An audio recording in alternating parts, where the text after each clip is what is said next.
ಶ್ರೀಲಂಕಾದ ಕೊಲಂಬೋದಲ್ಲಿ ಸಂಭವಿಸಿದ ಸರಣಿ ಸ್ಫೋಟದಲ್ಲಿ 8 ಮಂದಿ ಕನ್ನಡಿಗರು ಸಾವಿಗೀಡಾಗಿದ್ದು ಅಂಬೇಡ್ಕರ್ ಕ್ರೀಡಾಂಗಣದಲ್ಲಿ ಮೃತದೇಹಗಳ ಅಂತಿಮ ದರ್ಶನಕ್ಕೆ ಅವಕಾಶ ಕಲ್ಪಿಸಲಾಗಿದೆ. ಲಕ್ಷ್ಮೀನಾರಾಯಣ್ ಶಿವಕುಮಾರ್ ಮೃತದೇಹಗಳನ್ನು ಸಾರ್ವಜನಿಕ ದರ್ಶನಕ್ಕೆ ಅನುವು ಮಾಡಿಕೊಡಲಾಗಿದ್ದು 11 ಗಂಟೆವರೆಗೂ ಸಂಬಂಧಿಕರು ಸಾರ್ವಜನಿಕರು ಅಂತಿಮ ದರ್ಶನವನ್ನು ಪಡೆಯಬಹುದಾಗಿದೆ. ಅಂತಿಮ ದರ್ಶನ ಪಡೆಯೋದಕ್ಕೆ ಸಿಎಂ ಕುಮಾರಸ್ವಾಮಿ ಕೂಡ ಆಗಮಿಸುವಂತ ಸಾಧ್ಯತೆ ಇದ್ದು ಸಿಎಂ ಕುಮಾರಸ್ವಾಮಿ ದರ್ಶನ ಪಡೆದ ನಂತರ ಸ್ವಗ್ರಾಮಕ್ಕೆ ಮೃತದೇಹ ರವಾನೆ ಮಾಡಲಿದ್ದಾರೆ. ಕಾಚನಹಳ್ಳಿಯಲ್ಲಿ ಲಕ್ಷ್ಮೀನಾರಾಯಣ ಹಾಗೆ ಗೋವಿನಹಳ್ಳಿಯಲ್ಲಿ ಶಿವಕುಮಾರ್ ಅಂತ್ಯಕ್ರಿಯೆ ನಡೆಯಲಿದೆ.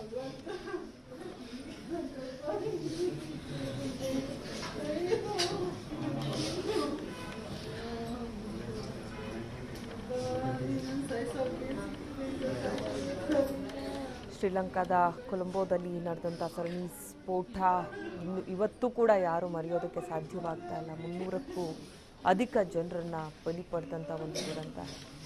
ಅದರಲ್ಲಿ ನಮ್ಮ ಕನ್ನಡಿಗರು 8 ಜನ ಬಲಿ ಹಾಕಿದ್ದಾರೆ. ಅದರಲ್ಲೂ JDS ಮುಖಂಡರು ಅನ್ನಿಸ್ಕೊಂಡವರೇ 7 ಜನ ಪ್ರವಾಸಕ್ಕಂತ ಹೋಗಿದ್ರು. ಬಹಳನೇ ಖುಷಿಯಾಗಿ ಹೋದಂಥವರು ವಾಪಸ್ ಬಂದಿದ್ದು ಮೃತದೇಹವಾಗಿ ಅನ್ನೋದು ನಿಜಕ್ಕೂ ಊಹೆ ಮಾಡ್ಕೊಳ್ಳೋದಕ್ಕೂ ಸಾಧ್ಯವಾಗೋದಿಲ್ಲ ಎಂಥವ್ರಿಗೂ. ಅಂಥದ್ರಲ್ಲಿ ಅವರ ಕುಟುಂಬದವರ ಆಕ್ರಂದನ ಮುಗಿಲು ಮುಟ್ಟಿದೆ ಅಂತಾನೆ ಹೇಳ್ಬೋದು. ನಿನ್ನೆ ತಡರಾತ್ರಿ 2:30 ಸುಮಾರಿಗೆ 4 ಜನರ ಮೃತದೇಹಗಳು ಶ್ರೀಲಂಕಾದಿಂದ ತಾಯ್ನಾಡಿಗೆ ರವಾನೆ ಆಯಿತು. ಇವತ್ತು ಮಧ್ಯಾಹ್ನ 2:30 ಹೊತ್ತಿಗೆ 12:30ರಿಂದ 2:30 ಮಧ್ಯದಲ್ಲಿ ಇನ್ನುಳಿದ 3 ಮೃತದೇಹಗಳು ಕೂಡ ಕರ್ನಾಟಕಕ್ಕೆ ಆಗಮಿಸುವಂಥ ಒಂದು ಸಾಧ್ಯತೆ ಇದೆ ಅಂತ ಹೇಳಲಾಗ್ತಾ ಇದೆ. ಹಾಗೆ ಈಗಷ್ಟೇ ಸಿಕ್ಕಿರೋ ಮಾಹಿತಿ ಪ್ರಕಾರ ಮಂಡ್ಯದ ಮತ್ತೋರ್ವ ವ್ಯಕ್ತಿ ಕೂಡ ಈ ಒಂದು ದುರಂತದಲ್ಲಿ ಸಾವನ್ನಪ್ಪಿದ್ದಾರೆ ಅನ್ನುವಂಥ ಮಾಹಿತಿ ಇದೆ.